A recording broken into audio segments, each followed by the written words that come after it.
Urashiki's power, and how is he related to Shibai Otsutsuki, the one who was able to achieve divine form? Enjoy watching.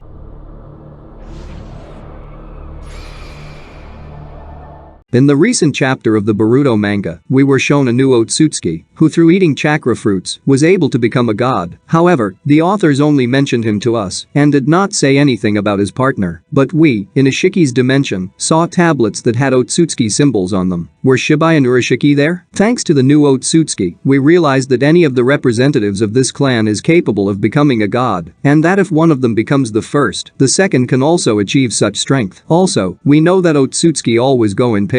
One of them becomes food for the 10 tails, and the other guards the tree until the one who became food is reborn in his vessel and returns to eat the chakra fruit. Thus, we have one chief and a second assistant in the team, Momoshiki and Kinshiki, Ishiki and Kaguya. But who is Shibai's assistant? The only Otsutsuki we've been shown besides those mentioned is Urashiki, who, for some unknown reason, traveled alone. And one could say that these are the only coincidences that can connect them. But it's not. I think if you watch the Boruto anime, you remember how Urashiki could use different eyes. He switched between them with ease. In addition, he was surprised by some abilities as if they were not his. After he almost lost, he used his eyes as a chakra fruit to evolve. But in order to do this, one must either eat a chakra fruit or absorb the second Otsutsuki, as Momoshiki did. But Momo turned Kinshiki into a full-fledged fetus, after which he evolved, and Urashiki only swallowed the size. However, there is one nuance here. To whom did these eyes belong? According to Amato, only a body remained of Shibai Otsutsuki. But where is this body, and who found it? Where was it kept? Nothing is known. Therefore, two hypotheses can be put forward. First, Urashiki was able to get Shibai's eyes. Therefore, he was so surprised at the abilities of these eyes. The second is Shibai was Urashiki's partner. And when he reached divine power, he gave him his eyes. However, firstly, it is not clear what kind of eyes, since, judging by this image, which was taken from the manga, he had many eyes. But it is not important. By obtaining these eyes, Urashiki was able to reveal some of this Otsutsuki's abilities to us, and they were similar to Ida's abilities. We know that Shibai could watch anyone's past and see everything that happens in the present from many thousands of miles away. Also, when Ida was asked if she was able to see the future, she vaguely answered. This hinted to us that perhaps she could look to the future. But even if she couldn't, Shibai Otsutsuki could most likely do it, since some of his clan are capable of it. Therefore, Urashiki's blue Rinnegan could see into the future, something that Shibai was most likely capable of. However, Urashiki also moved himself through time. Ida essentially does the same thing. She moves her consciousness into the past, and Urashiki, thanks to his eyes, is able to move himself in time. So, these abilities are very similar, which means that Urashiki's Rinnegan could belong to Shibai. I think this also connects Urashiki and God Otsutsuki. And finally, why Urashiki's eyes did not belong to him, but were Shibai's, is that after eating them, Urashiki transformed. And as for me, his horns have become a bit like the shape of Shibai himself. Since, initially, Urashiki's horns had a completely different look. But thanks to what we've learned in the manga, we can assume that the eyes he swallowed belonged to Shibai. Also, you can already guess how part of the power of God ended up with Urashiki himself. And as for me, the most logical option is that Urashiki was his partner and most likely had access to his body. In the anime, we saw one interesting scene. After Naruto and Sasuke's fight against Momoshiki, Urashiki sat on the tree, apparently talking to himself. But what if he wasn't talking to himself, but to Shibai? What if he was watching everything from afar? And who has such abilities? That's right, Ida has such abilities, who received these powers from Shibai himself. Urashiki obviously couldn't talk to Ida. Only Shibai himself remains, who may have communicated with his partner from another dimension, helping him to achieve his divine form as well. It just hasn't been revealed to us yet. But if this is true, and Momoshiki's words that Shibai is in another dimension are true, and Urashiki really was his partner, then we will still see both Shibai himself and Urashiki. It is possible that, after God reached too much power, he passed into the dimension of the gods. But, due to his ability to watch everyone from afar, he was still able to communicate with Urashiki, telling him where Kaguya was, the tailed beasts, and stuff like that. And trying to collect Biju to recreate the 10 tails doesn't seem so stupid anymore. It was just that Urashiki's partner was trying to help him become a god. Why do I think that everything could be like this? Because I believe that Urashiki is not revealed. Many consider him a filler character, however, I think that this is not so. He's canonical, but for some reason he wasn't fully disclosed. Why did he want to gather all the Bijas? Because there was an order from the clan, and Momoshiki and Kinshiki couldn't handle it? If so, then who was Urashiki? He was alone, without a partner. And Momo treated him like an outcast. This may be due to the fact that Momoshiki is considered an elite, due to the fact that he is the one who always eats the divine fruit. And Kinshiki was just guarding the tree. And, in the future, Momo was supposed to achieve god form. And Urashiki himself most likely had a different goal. He was just looking for planets. But still, his abilities are similar to those of Shibai. If, nevertheless, these two were not partners, then Shibai is something from a number of legends that everyone knows about, heard about, but few people saw. And his body was stored somewhere, perhaps even he was the only one who could achieve such a form. And Otsutsuki transplanted his genes into themselves, acquiring new abilities. Since, apparently, the eye that Ishiki had originally belonged to Shibai. And after Ishiki lost to Kaguya, he could take that eye to become stronger. For this, he needed Amato to transplant this power to himself. And based on Shibai's genes, create subordinates. We know that some cyborgs were destroyed as they were stronger than Jigen. This means that in addition to Ida, Damon and Code, who have unique abilities from Shibai, there were also cyborgs using the Shinjutsu of this Otsutsuki. If so, then the named god we are told about in the manga had many unique techniques. That's why I came to the conclusion that Urashiki's eyes are Shibai's power. And because of that, he was able to get a new shape when he ate them. Either way, Shibai and Urashiki are connected in some way. Either they were partners, or he, like Ishiki, took Shibai's eyes. I believe that Urashiki is an unrevealed character and we may see him in the future. I do not believe that he did not transfer his karma to anyone. One could make a theory that it was Sasuke or Jiraiya. Since Boruto, he could not pass it on, and, accordingly, Naruto too. But most likely there are other options. For example, from those he met. Tamari, Shikadai, Kankuro, Gaara and Shinki. Perhaps he transferred his karma to one of them. But, if this were the case, the authors would have already shown us this. So maybe it's someone we don't know. And someday Urashiki will just reappear. And the authors will explain to us that he was reborn somewhere in a place and in a vessel unknown to us. Because I don't believe he won't show up again. I'll be interested to know what you think about it. How do you like Urashiki as a character? And could he be Shibai's partner? Write about it in the comments. Good luck to all.